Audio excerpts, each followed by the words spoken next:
Rumaragas ang papaya po sa ating lahat. Para sa ating pangaraw-araw na talata, tayo ngayon ay nasa Exodus Kapitulo 24, sa versikulo 5 hanggang versikulo 8.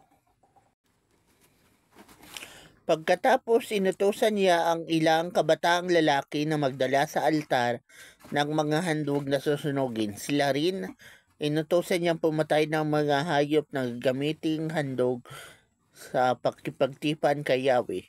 Ang kalahati ng dugo ng pinatay na hayop ay inilagay niya sa malalaking mangkok at ang kalahati ibinuhos niya sa altar. Kinuha niya ang aklat ng tipan at binasa ng malakas. Sabay-sabay namang tumugon ang mga Israelita. Susundin namin ang lahat ng utos ni Yahweh. Pagkatapos kinuha ni Moses ang mga mangkok ng dugo at winisikan ang mga tao. Sinabi niya, ang dugong ito ang siyang katibayan ng pagkipagtipang ginawa sa inyo ni Yahweh sa pagbibigay sa inyo ng kautosang ito. So dito sa passage na to, yung si Moses ay gumawa na nga ng altar at syempre nag-sacrificial offering sila.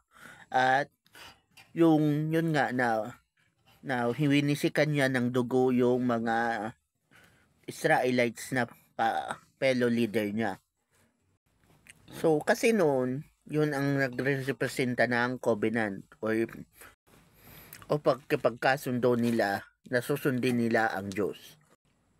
Ibig sabihin, yung mga terms and condition ni Lord ay talagang susundin nila. Pero dahil nasa New Testament era na tayo, kung sila noon na ang ginagamit nila ay ang dugo ng mga hayop, sa panahon natin ngayon, yun ay ang blood ni Jesus Christ, the blood of Christ. Ang dugo ng Panginoong Hesus ay ang simbolo ng ating pag-isa sa Diyos at sumasang-ayon tayo sa mga terms and condition ni Lord. So, yun ang pinagkaiba sa Old Testament, dugo ng hayop.